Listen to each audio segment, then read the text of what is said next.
होने वाला है ना। तो आप सभी लोगों का स्वागत है, पुनः स्वागत है इस क्लास में, आज के सेशन में। आज का सेशन जो है आपका चैप्टर नंबर 2 का लास्ट सेशन होने वाला है।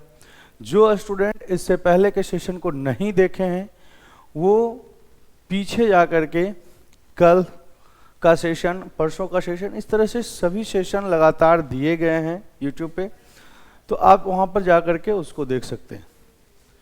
ठीक है, तो आइए आज का सेशन स्टार्ट करते हैं। आज का सेशन जैसा कि आपके सामने टॉपिक दिख रहा है, भ्रूण का विकास। भ्रूण का विकास, ठीक है। आज हम लोग भ्रूण के विकास को देखेंगे। अध्याय 2 आपका चल रहा है पुष्पी पादपों में लैंगिक जनन। पुष्पी पादपों में लैंगिक जनन की जो प्रक्रिया है, जब पुष्प फूल से लेकर के किस तरह से फल और बीज का निर्माण पुष्प के अंदर होता है, इसी प्रक्रिया को, इसी संपूर्ण प्रक्रिया को पुष्पी पादपों में लैंगिक जनन को कहा गया है। तो यह संपूर्ण प्रक्रिया का आज अंतिम चरण भ्रूण का विकास हम लोग को देखने के लिए मिलेगा कि किस प्रकार से निषेचन की क्रिया हमने कल देख लिया था। डबल फर्टिलाइजेशन, द्विनिषेचन हमने देखा था। द्विनिषेचन के बाद, निषेचन के बाद किस प्रकार से उनका जायगोट विभाजित होते होते एक तरह से पूर्ण विकसित भ्रूण बन करके तैयार हो जाता है, और वह भ्रूण किस प्रकार से बीज का निर्माण, फल का निर्माण करता है। इन सभी चीज़ों को आज देखते हुए आज इस चैप्टर को अंत करेंगे। ठीक है, इसके बाद आपका चैप्टर नंबर 2 का सब्जेक्टिव और ऑब्जेक्टिव सेशन हो जाएगा। ठीक है, तो आइए आज का सेशन स्टार्ट करते हैं। देखिए, भ्रूण का विकास। यहाँ पे भ्रूण गलत लिखा गया है, यहाँ से होगा, है ना। यहाँ पे भ्रूण जो है गलत लिखा हुआ है। ठीक है, इसके लिए ये टेक्निकल टीम की गलती है। भ्रूण का विकास। अब देखिए, भ्रूण का विकास हम पढ़ें इससे पहले आपको जान लेना चाहिए कि जब भी पादप की बात हो रही है तो पादप में जो बीज होते हैं वह 2 प्रकार के बीज होते हैं। बीज पत्र के आधार पर इसमें 2 प्रकार के बीज पाए जाते हैं। पहला होता है आपका एक बीजपत्री, है ना, एक बीजपत्री, और दूसरा होता है आपका द्विबीजपत्री, है ना, द्विबीजपत्री। तो ये एक बीजपत्री और द्विबीजपत्री की जो ये है, यह दोनों, एक बीजपत्री और द्विबीजपत्री, यह दोनों का जो विकास भी होता है यह अलग अलग तरीके से होता है। इसके विकास की जो क्रिया है यह अलग अलग है। इन दोनों को अलग अलग तरीके से हम समझेंगे। हम सबसे पहले द्विबीजपत्री भ्रूण के विकास को समझेंगे, क्योंकि अगर ये समझ में आ गया तो एक बीजपत्री को समझना कोई ज़्यादा बड़ा खेल नहीं है, क्योंकि ये दोनों का विकास लगभग बराबर ही होता है। कुछ अंत में जाकर कुछ थोड़े बहुत अंतर क्रिएट होते हैं, अंतर बनते हैं, जिससे कि यह एक बीजपत्री और द्विबीजपत्री समझ में आ जाता है।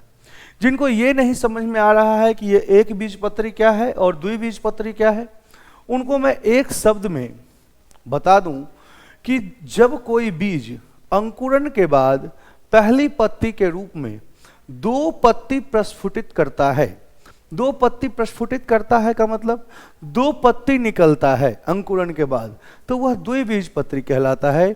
वहीं जब किसी बीज के अंकुरण के बाद एक पत्ती प्रस्फुटित होता है, एक पत्ती निकलता है, तो उसे हम एक बीजपत्री कहते हैं। क्लियर बात यहाँ पर आप सबों को समझ में आ गई होगी कि एक बीजपत्री और द्विबीजपत्री किसे कहते हैं। जैसे कि एक बीजपत्री के उदाहरण में आते हैं आपके धान, गेहूं, ज्वार, बाजरा, है ना, मक्का, ये सभी एक बीजपत्री के उदाहरण में आते हैं। वहीं द्विबीजपत्री में जितने भी दलहन नस्ल हैं, दलहन जितने भी हैं, चना, मटर, मसूर, ये अरहर, ये सारा का सारा द्विबीजपत्री के अधीन आता है, द्विबीजपत्री के अंतर्गत आता है। तो ये एक बीजपत्री और द्विबीजपत्री का मसला आप लोग समझ गए होंगे। तो आइए आज हम लोग द्विबीजपत्री भ्रूण के विकास की क्रिया को समझते हैं कि किस प्रकार से द्विबीजपत्री का विकास होता है। इसको थोड़ा सा हम इसके अलावे ये यहाँ पे थ्योरी लिखा हुआ है, इस थ्योरी के अलावे हम कुछ डायग्राम से आपको समझाने का प्रयास करते हैं। अगर यहाँ से समझ में आ गया तो फिर थ्योरी है उसको पढ़ना क्या है ना, वो कंटेंट आप पढ़ लोगे, वो है ना, आराम से पढ़ लोगे। देखिए होता क्या है कि जब नर और मादा, है ना, जब नर और मादा युग्मकों का संयुग्मन, नर और मादा युग्मकों का संयुग्मन होता है ना। यहाँ पर ये युग्मक थे, युग्मक, ये युग्मक है। इस युग्मक का जब संयुग्मन हुआ यानी संलयन हुआ, यानी आपस में जब ये दोनों मिले, तो इन दोनों के मिलने की घटना निषेचन कहलाती है। और निषेचन के बाद जो एक कोशिका बन करके आता है, इसको हम युग्मक कहते हैं। इसको क्या कहते हैं? युग्मक कहते हैं। ठीक है। अब यहाँ पर, है ना, अब यहाँ पर समसूत्री विभाजन की प्रक्रिया शुरू होगी। और समसूत्र, क्योंकि आप लोगों को पता होना चाहिए कि कोशिका विभाजन जो है, सेल डिवीजन जो है, यह 3 टाइप से होता है ना। माइटोसिस, है ना, mitosis division, mitosis division, amitosis division और मियोसिस डिवीजन। ठीक है। ये तीनों का अलग अलग कार्य है, जहां पर कि माइटोसिस डिवीजन का कार्य यानी समसूत्री विभाजन का कार्य वृद्धि का है, वहीं असमसूत्री विभाजन का कार्य उपास्थि निर्माण का है, उपास्थि निर्माण का है। और वहीं मियोसिस यानी अर्धसूत्री विभाजन का कार्य युग्मक निर्माण का है ना। तो यहां पर जो है युग्मक निर्माण की क्रिया हो चुकी है, निषेचन हो चुका है। अब विकास की क्रिया होनी है, वृद्धि की क्रिया होनी है। और वृद्धि की क्रिया में हमेशा समसूत्री विभाजन की क्रिया होती है। इन सभी चीज़ों को आपको दिमाग में रखना पड़ेगा कि वृद्धि में कौन सा विभाजन होगा, उपास्थि निर्माण में कौन सा विभाजन होगा और युग्मक के निर्माण में कौन सा विभाजन होगा। युग्मक निर्माण में हमेशा अर्धसूत्री विभाजन, उपास्थि के निर्माण में हमेशा असमसूत्री विभाजन और वृद्धि के लिए हमेशा समसूत्री विभाजन की क्रिया होती है। फिर से एक बार मैं रिपीट कर देता हूँ, समसूत्री विभाजन वृद्धि के लिए, असमसूत्री विभाजन उपास्थि निर्माण के लिए, वहीं अर्धसूत्री विभाजन की जो क्रिया है वह युग्मक निर्माण के लिए होता है। क्लियर है? अब हम यहाँ से आगे बढ़ते हैं। यहाँ तक समझ में आ गई होगी। अब यहाँ से हम आगे बढ़ते हैं। देखिए ये युग्मक बन करके तैयार हो चुका है। ये इस युग्मक में अब समसूत्री विभाजन की क्रिया शुरू हो जाएगी। अब समसूत्री विभाजन की जो क्रिया होती है ना, समसूत्री विभाजन की जो क्रिया होती है यह 2 प्रकार से होती है। एक तो अनुदैर्ध्य होती है और दूसरी अनुप्रस्थ होती है। अनुदैर्ध्य यानी इस प्रकार से विभाजन होगा और अनुप्रस्थ यानी कोशिका इस प्रकार से विभाजित होगी। इस चीज को भी आप ध्यान में रखिए। अगर किसी युग्मनज में, है ना, यहाँ पे युग्मक लिखा गया, ये गलत है, युग्मनज, है ना। अगर किसी युग्मनज में, है ना, अगर किसी युग्मनज में अनुप्रस्थ विभाजन हो रहा है, अनुप्रस्थ विभाजन हो रहा है, तो आप एकदम 100% कॉन्फिडेंट हो जाओ कि यह एक पादप युग्मक है। क्या है? पादप युग्मक है। और अगर किसी युग्मनज में अनुदैर्ध्य विभाजन हो रहा है, अनुदैर्ध्य विभाजन यानी लंबवत विभाजन की क्रिया अगर हो रही है, तो याद रखना कि यह एक जंतु, है ना, यह एक जंतु की, है ना, यह एक जंतु की का युग्मनज है। ठीक है। पादप के युग्मनज में कौन सा विभाजन होगा? अनुप्रस्थ विभाजन होगा। वहीं जंतु के युग्मनज में अनुदैर्ध्य विभाजन की क्रिया होगी। तो यहां पर जो है यह जो युग्मनज है यह सबसे पहले अनुप्रस्थ रूप से विभाजित होता है और 2 कोशिका का निर्माण करता है, जिसमें कि ऊपर की कोशिका को हम बोलते हैं Ca और नीचे की कोशिका को बोलते हैं हम Cb। अब ये Ca और Cb क्या है? अगर हम इसको फुल फॉर्म लिख लें तो सेल ऑफ एपिकल और यहां पर लिख दें तो सेल ऑफ बेसल, है ना, सेल ऑफ बेसल। अंतस्थ कोशिका और आधारी कोशिका। इसको हम अंतस्थ कोशिका कहते हैं। इसको हम क्या कहते हैं? अंतस्थ कोशिका कहते हैं। अंतस्थ कोशिका कहते हैं। और वहीं इसको हम आधारी कोशिका कहते हैं। आधारी कोशिका कहते हैं। अब ये जो अंतस्थ कोशिका और आधारी कोशिका बनकर के तैयार हुआ, उसमें अंतस्थ कोशिका है ना, अंतस्थ कोशिका किसी भी प्रकार का कोई विभाजन नहीं करेगा।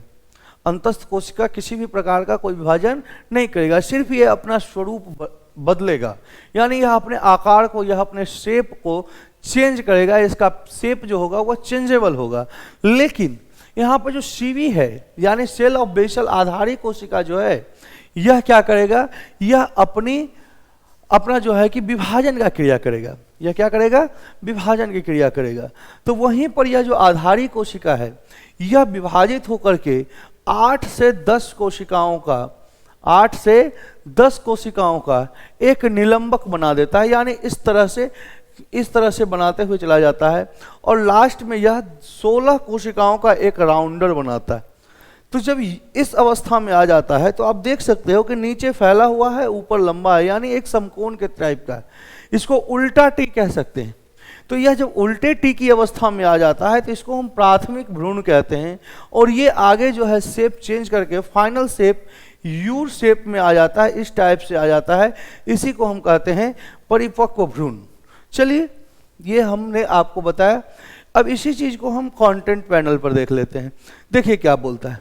निषेचन के बाद युग्मनज में अनुप्रस्थ विभाजन होता है और 2 कोशिका का निर्माण होता है। ऊपरी कोशिका को हम सीए और निचली कोशिका को हम सीबी कहते हैं।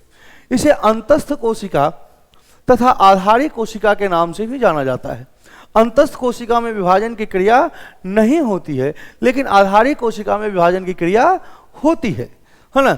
आधारी कोशिका विभाजित होकर 8 से 10 कोशिकाओं का निलंबक तथा 16 कोशिकाओं का गोलक बनाता है ना, जिससे उसकी संरचना उल्टे टी के समान हो जाती है।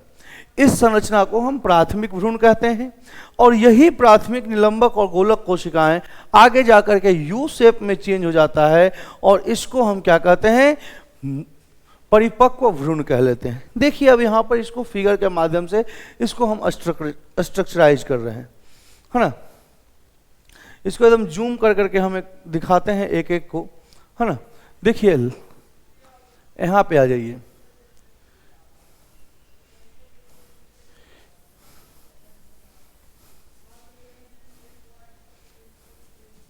देखिए ये जो आपको दिख रहा होगा, ये जो आपको दिख रहा होगा, ये वाला पार्ट, ये आपका युग्मनज है। ये क्या है? युग्मनज है। और इसी युग्मनज में क्या हुई है? अनुप्रस्थ विभाजन। देखिए अनुप्रस्थ विभाजन हुआ। ऊपर का कोशिका कहलाएगा सीए और नीचे का कोशिका कहलाएगा C B. Cell of apical end cell of basal, है ना। अंतस्थ कोशिका और आधारी कोशिका। अंतस्थ कोशिका में किसी भी प्रकार का कोई विभाजन दिख नहीं रहा है। और आधारी कोशिका देखिए इस तरह से विभाजित हुआ, 1 2 3 4 5 6 7, है ना। नीचे देखिए 8, यहाँ पर 8 कोशिकाओं का एक निलंबक बना हुआ है और वहीं यह 16 कोशिकाओं का राउंडर बना हुआ है। यह जो 16 कोशिका का राउंडर और 8 कोशिका का निलंबक है, यह उल्टा टी का संरचना ले रहा है। इसी को हम कहते हैं प्राथमिक भ्रूण। प्राथमिक भ्रूण आगे चल करके, है ना, इस शेप में बदल चेंज होता है और लास्ट वाला जो शेप है ये वाला शेप है। अंतिम प्रारूप इस तरह से आता है। इसी को हम कहते हैं मूल भ्रूण, है ना। ठीक है, चलिए इसको अब आप लोग यहाँ पर एकदम सही तरीके से देख रहे होंगे, सही तरीके से फील कर रहे होंगे। देखिए ये आपका है द्विबीजपत्री का भ्रूण। ठीक है, ये देखिए आपको एकदम यू के शेप में है ना। इसी के अंदर मूलांकुर, परांकुर, बीजपत्राधार, है ना, ये सारे के सारे उपस्थित है ना। यही जो है जब अंकुरित होता है तो अंकुरित होने के बाद आपका जो देख रहे होंगे कि यहाँ से देखिए ये 2 पार्ट में बटा हुआ है, 1 2, है ना, 1 और 2। तो ये दोनों जो है पत्ती के रूप में बाहर निकलता है। और वहीं ये वाला जो पार्ट है, ये देख रहे हैं यहाँ पर लिखा होगा मूलांकुर, है ना। आप इसको समझ सकते हो। देखिए ये वाला पार्ट आपको दिख रहा होगा परांकुर और ये देखिए दिख रहा होगा मूलांकुर। ये दोनों देखिए बीज पत्र लिख रहा होगा, है ना, ठीक है। और ये आपको देखिए रूट कैप दिख रहा होगा।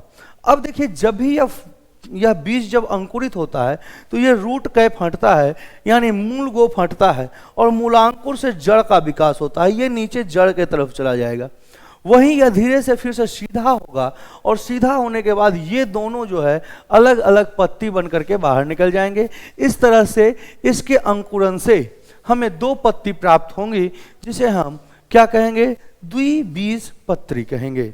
Is that clear?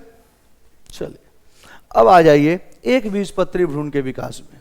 बोलता है कि एक बीजपत्री भ्रूण का विकास द्विबीजपत्री के समान ही होता है ना। एक बीजपत्री का जो विकास है वह द्विबीजपत्री के समान ही होता है, लेकिन जहां से जिस टर्म से यह यू के शेप में आना स्टार्ट हुआ है, वहां से यह यू के शेप में नहीं, वहां से यह क्या हो जाता है, जेड के शेप में आ जाता है ना। ये देखिए इधर थोड़ा सा पीछे आते हैं, है ना,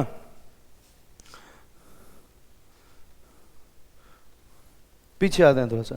देखिए यहां पे ये जो है इसका फाइनल शेप है ना, ये इसका जो है फाइनल शेप है। अब देखिए यहां से ये जो युग्मनज था, ये जायगोट जो था, यह विभाजन करते करते इस शेप में और इसके बाद यहां पे प्राथमिक भ्रूण तक जो विकास की क्रिया है, ये 3 जो स्टेज आप देख रहे हो, यह तीनों स्टेज एक बीजपत्री और द्विबीजपत्री में समान होते हैं, और आगे जाकर के यह यू शेप में ना चेंज होकर के किस शेप में चेंज हो जाता है, जेड शेप में चेंज हो जाता है, जो कि आपको यहां पर दिख रहा होगा, है ना। अब कहोगे सर ये जेड कहां से दिख रहा है? बाबू ने देखो ये जेड कहां से दिख रहा है, इस तरह से ये जेड दिख रहा है ना, इस तरह से ये जेड दिख रहा है। अगर हम इसको हम हाथ से इसका फिगर बनाएं तो देखिए इस तरह से इसका शेप दिखेगा हमको, है ना, इस तरह से इसका शेप निकलेगा।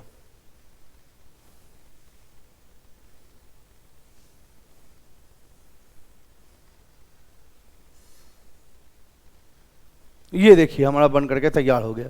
देखिए तो ये जेड शेप में नहीं दिख रहा है, मजाक मजाक में बहुत अच्छा बन गया, है ना। देखिए तो जेड शेप नहीं है, ये यूं इस टाइप से, तो ये जेड शेप में आ जाता है, और जेड शेप में आने के बाद इसी को हम कहते हैं क्या, यही हमारा है प्राथमिक भ्रूण, सॉरी एक बीजपत्री भ्रूण, जिसमें कि ऊपर में देख रहे होंगे आपका स्केलेटम है, यही यहां से निकलेगा, जो कि एक बीज पत्र बनकर निकलेगा, है ना, एक पत्ता निकलेगा। यहां नीचे आप रूट कैप देख रहे हैं, है ना, जो कि नीचे की तरफ ये खुलेगा, और यही जो है यहां से क्या होगा, नीचे से रूट निकल जाएगा, ठीक है।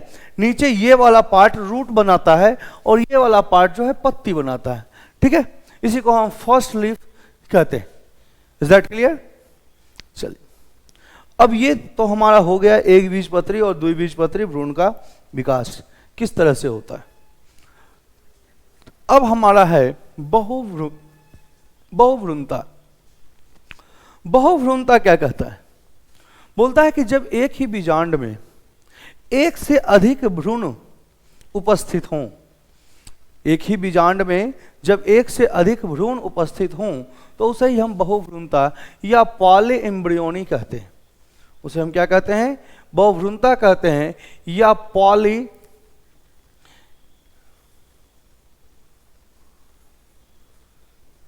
है ना, पॉलीएम्ब्रियोनी के नाम से जानते हैं। अब ये पॉलीएम्ब्रियोनी क्या है और बहुभ्रूणता क्या है, इसको समझिए।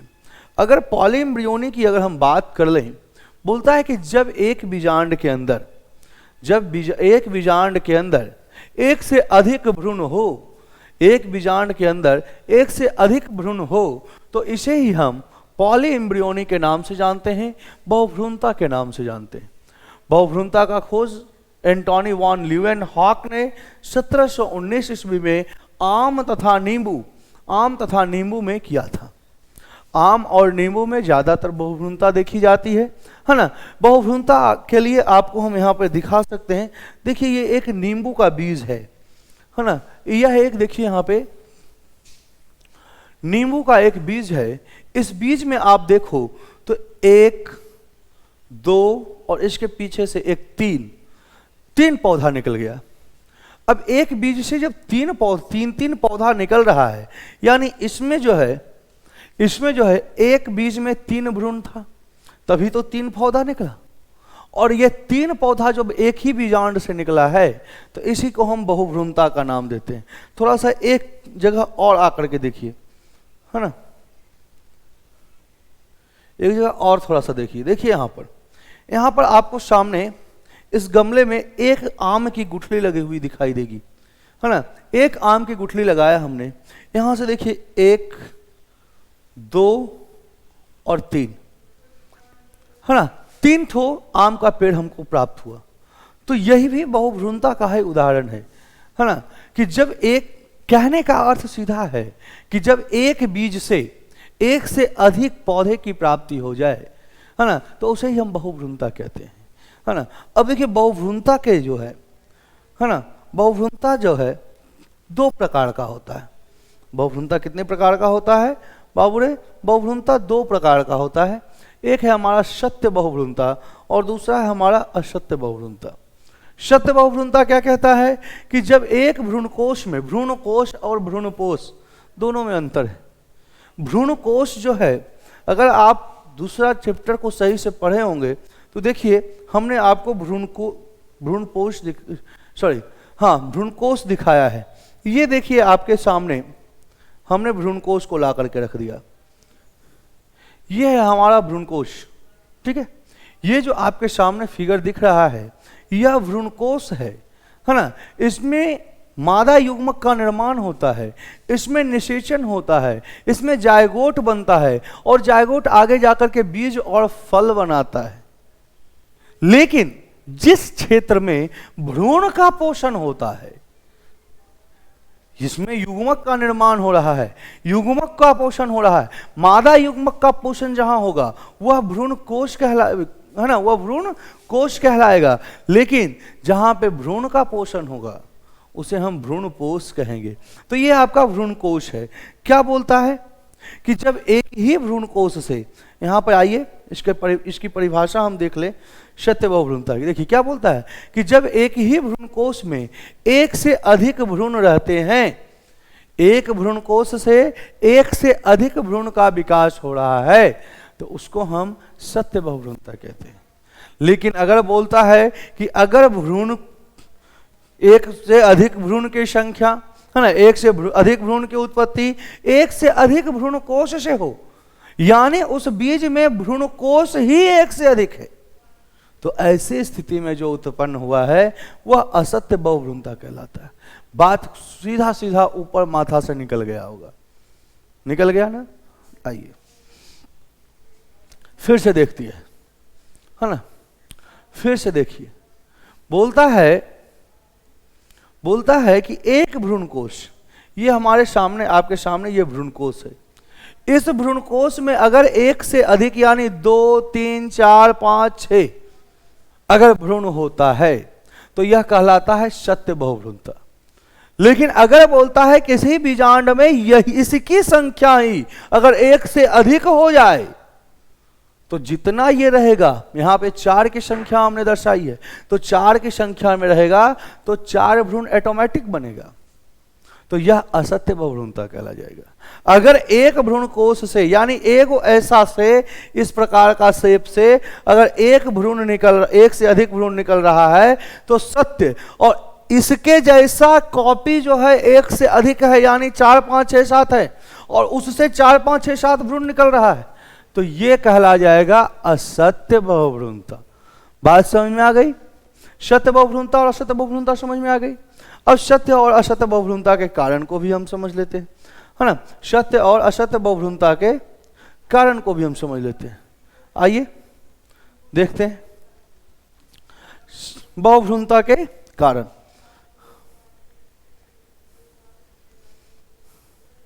देखिए बहुभ्रूणता के कारण यहां पे आपके सामने विजुअल हो रहा होगा, है ना। बोलता है कि जब एक ही बीजांड से, जब एक बीजांड में एक से अधिक अंड हो, जब एक बीजांड में एक से अधिक अंड हो, है ना, एक से अधिक क्या हो? अंड हो।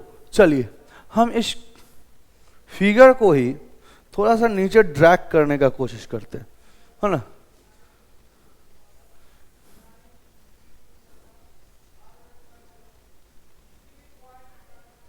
बार बार यहाँ पे जाना पड़ रहा है।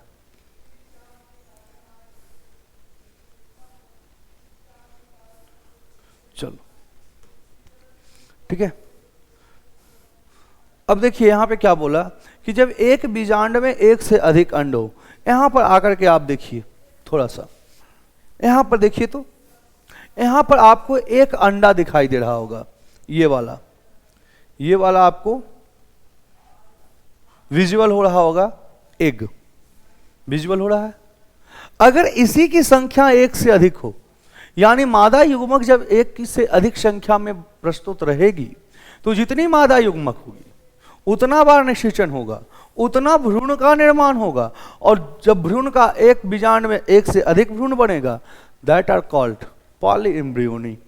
दूसरा देखिए, दूसरा कारण क्या बोलता है, बोलता है कि जब एक भ्रूण कोश में कि सभी कोशिकाएं भ्रूण का निर्माण करें, जब एक ही भ्रूण कोश की सभी कोशिकाएं भ्रूण का निर्माण करें। तो देखिए यहां पर इस भ्रूण कोश में कोशिका की संख्या होती है 7, 1 2 3 4 5 6 7, 7 कोशिका होती है।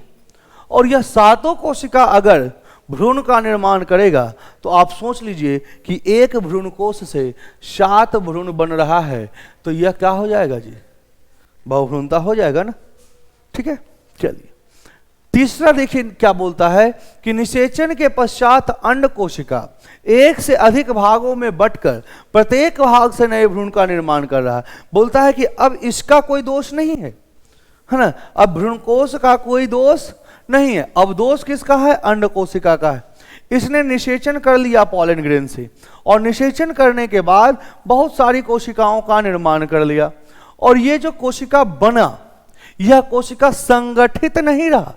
संगठित रहेगा तब तो भ्रूण का निर्माण करेगा, संगठित नहीं रहा और अलग अलग होकर के, मतलब समझिए कि यहाँ पे 4 कोशिका बना, ये चारों कोशिका अलग अलग भ्रूण का निर्माण करना जब शुरू कर देगा तो यह भी पॉलीएम्ब्रियोनी का कारण बनेगा। चौथा बोलता है कि जब भ्रूणकोश की बाहरी कोशिकाएं, इसके बाहर देखिए भ्रूणकोश के बाहर बहुत सारी कोशिकाएं होती, भ्रूणकोश के बाहर बीजांड में बहुत सारी कोशिकाएं होती, तो वह कोशिका अगर जो भ्रूण का निर्माण करना शुरू कर देंगे तो यह हो जाएगा क्या, बहुभ्रूणता हो जाएगा। ठीक है, बात समझ में आ गई। अब देखिए 5वां पॉइंट कहता है कि जब बीजांड में एक से अधिक भ्रूणकोश ही उपस्थित हो, बीजांड के अंदर इस प्रकार का शेप में एक से अधिक संरचना है ना, ऐसी जो संरचना आपके सामने बोर्ड पे दिख रही है, ऐसी संरचना ये एक से अधिक जब प्राप्त हो जाए, एक से अधिक जब दिखाई देने लगे, तब भी क्या होता है कि भ्रूणकोश है ना ज्यादा बनना शुरू हो जाता है। बात आपको समझ में आ रही होगी, हम जो कहना चाह रहे हैं ये आपको समझ में आ गई होगी। चलिए अब हम फिर से आगे बढ़ते हैं, है ना, फिर से हम आगे बढ़ जाते हैं। आगे आइए, ये हमारा बहुभ्रूणता क्लियर होता है। अब बहुभ्रूणता का महत्व हम देख लेते हैं। बहुभ्रूणता का क्या महत्व है, हम आपको दिखाए हैं कि एक ही बीज से 2 से 3 पादप बाहर निकल रहे हैं, एक ही बीज से 2 से 3 पादप बाहर निकल रहे हैं। तो ऐसे स्थिति में समान समय में समान गुण वाले एक से अधिक बीज की प्राप्ति हो जाती है, और पुत्री पादप में जनक पादप के गुण भी मौजूद होते हैं। तो यह है आपका बहुभ्रूणता का महत्व। अब आगे है हमारा एपोमिक्सिस, असंग जनन। एपोमिक्सिस क्या कहलाता है? अब देखिए एपोमिक्सिस जो है, असंग जनन जो है, बोलता है कि जब कोई वैसा जनन जो पूर्ण रूप से लैंगिक जनन हो, वैसा जनन जो पूर्ण रूप से क्या हो, लैंगिक जनन हो, और यह पूर्ण रूप से किस में बदल जाता है, अलैंगिक में बदल जाता है, तो उसको हम क्या कहते हैं, असंग जनन कहते हैं। अब बोलोगे सर क्या आप बोल दिए, हमरे दिमाग से बाहर चला गया। बाबू रे, अगर आम का पेड़ आपको प्राप्त करना है तो आम का पेड़ प्राप्त करने के लिए क्या कीजिएगा, 2 विधियां हैं। एक तो हम उसके गुठली को लगा देंगे जमीन में और वहां से एक नया पौधा हमको मिल जाएगा। तो गुठली जो हम लगाए हैं, गुठली हमको किससे मिला? लैंगिक जनन की क्रिया से मिला। लैंगिक जनन की क्रिया से हमको गुठली मिला और गुठली यानी बीज को हम जब लगाए तो नया पादप बनकर के तैयार हुआ। लेकिन लेकिन लेकिन अगर हम उसी पादप को उसके कलम से तैयार कर लें, उसके टहनी को छाट करके छील करके वहां से हम जब नए का विकास कर लेते हैं तो यही कहलाता है हमारा असंग जनन। हमने क्या किया? लैंगिक जनन, वो पूर्णतः लैंगिक जनन की घटना थी, है ना। आम का पौधा प्राप्त करना यह पूर्णतः लैंगिक जनन की घटना थी। हमने उसको अलैंगिक में चेंज कर लिया, यानी कायिक परिवर्धन वेजिटेटिव प्रोपागेशन के तहत हमने उसका कलम तैयार कर लिया और नए पौधे की प्राप्ति कर ली। तो ऐसी स्थिति में जो उत्पन्न होता है उसी को हम अलैंगिक जनन का नाम देते हैं और यह जो प्रक्रिया है यह असंग जनन के अंतर्गत आती है। क्लियर? यहां पर कहानी आपका समाप्त हुआ। अब आगे देखिए बीज का निर्माण। बीज का निर्माण जो है, हाँ, बीज का निर्माण बीजांड के विकास से होता है। बीज का निर्माण किसके विकास से होगा? बीजांड।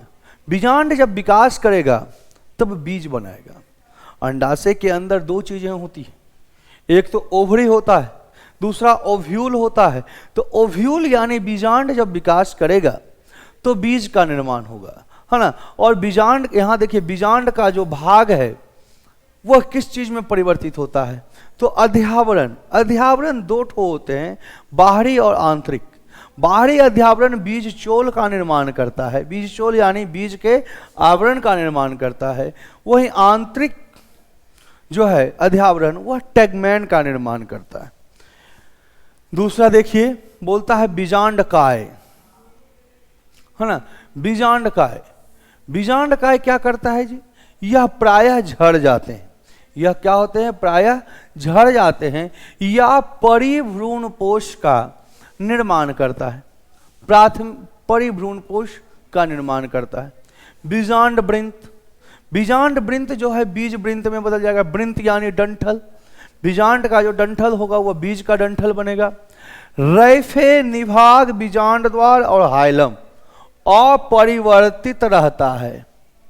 अब कहने का मतलब क्या हो गया भाई? तो रैफे है अगर जो बीजांड में, तो यह बीज में भी क्या कहलाएगा? रैफे ही कहलाएगा। निभाग है तो यह निभाग ही कहलाएगा, है ना। और अगर बीजांड द्वार है तो यह बीजांड द्वार ही कहलाएगा, है ना, बीजांड द्वार ही कहलाएगा। हाइलम है तो ये यहां पर भी हाइलम ही कहलाएगा। क्लियर? अंड कोशिका बनाता है मूलांकुर, परांकुर, बीजपत्र और बीजपत्राधार का निर्माण कर लेता है। द्वितीयक केंद्रक भ्रूणपोष का निर्माण करता है। हम बताएं द्वितीयक जो केंद्रक जो है यह भ्रूणपोष का निर्माण करता है। वहीं सहायक कोशिका और प्रतिव्यासांत कोशिका यह दोनों नष्ट हो जाती है। यह दोनों क्या हो जाती है? नष्ट हो जाती है। अगर आप सही तरीके से, है ना, अगर आप सही तरीके से इसके पीछे वाला जो फिगर है इसको अगर आप देखते हो तो यहां पर आपको सारा कुछ विजिबल होता है। देखिए यही है हमारा बीजांड, ये हमारे एंटीपोडल्स है, ये सिनर्जिड है ना। ये आपका पोलर न्यूक्लियाई ध्रुवीय केंद्रक दिख रहा है, सेंट्रल सेल दिख रहा है, एग दिख रहा है ना। ये एंटीपोडल समाप्त हो गया, साइनर्जिड समाप्त हो गया, एग मूलांकुर, परांकुर और मूलगोप बीजपत्राधार बना रहा है। पोलर न्यूक्लियाई भ्रूणपोष का निर्माण कर रहा है। बाकी जो आपको दिख रहा है यह इसके बाहर का आवरण है जो कि यहां पर विजिबल नहीं है। मेन चीज यही है। ठीक है, बात समझ में आ गई? आगे देखते हैं, आगे हम देखते हैं। आगे है हमारा फल का निर्माण। फल का निर्माण कैसे होता है? फल का निर्माण जो है अंडाशय के विकास से होता है। हम आपको बताए हैं कि जब भी मादा जननांग को देखा जाए तो इस तरह से मादा जननांग विजिबल होता है। इसके बीच में ये वाला भाग जो है ओवरी कहलाता है और ये वाला भाग जो है ओव्यूल कहलाता है ना। तो ओवरी से बनता है फल और ओव्यूल से बनता है बीज। तो यहाँ पर ओवरी का विकास हुआ है, फल के निर्माण में ओवरी विकास करता है, यानी अंडाशय के विकास से फल का निर्माण होता है। फल के निर्माण में पुष्प में क्या क्या परिवर्तन होते हैं आइए देख लेते हैं, है ना। पुष्प का भाग, है ना, पुष्प का भाग बाह्य दलपुंज यह सूख करके झड़ जाता है या दीर्घ अस्थायी होता है। दीर्घ अस्थायी किसमें होता है? टमाटर और बैगन में। टमाटर और बैगन में बाह्य दलपुंज जो है यह दीर्घ अस्थायी होता है। वहीं दलपुंज यानी पंखुड़ी सूख करके झड़ जाते हैं, पुंकेसर सूख करके झड़ जाते हैं, वर्तिकाग्र सूख करके झड़ जाते हैं, वर्तिका सूख करके झड़ जाते हैं। यानी ये जो इतना 4 अंग है इसका कोई काम नहीं है, सूख करके झड़ जाता है। यही अंडाशय भित्ति जो है यह फल भित्ति बनाता है और बीजांड जो है बीज बनाता है और ये दोनों मिलकर के फल का निर्माण कर देता है। फल में मुख्यतः 3 भित्तियां होती हैं, मध्य फल भित्ति, बाह्य फल भित्ति और अंतः फल भित्ति। आम जब आप खाए होंगे तो आम में सबसे ऊपर छिलका होता है, छिलका के बाद गुद्देदार भाग होता है और गुद्देदार भाग के बाद कास्टिल भाग होता है जिसे हम बीज कहते हैं, गुठली कहते हैं। तो बाहरी फल भित्ति को छिलका कहा जाता है, मध्य फल भित्ति को गुद्देदार भाग या खाने योग्य भाग कहते हैं, अंतः फल भित्ति को हम बीज कहते हैं। इसे ही हम कास्टिल भाग के नाम से भी जानते हैं। अब देखिए यहां पर एक चीज आता है कि मिथ्या फल किसे कहते हैं। यह बहुत बार क्वेश्चन पूछा गया है। मिथ्या फल, असत्य फल, है ना, आभासी फल, कूट फल, सब इसी का नाम है ना। बोलता है वैसा फल जिसका विकास अंडाशय से नहीं होकर होता है ना, अंडाशय से नहीं होगा। वैसा फल जिसका निर्माण अंडाशय से नहीं होगा।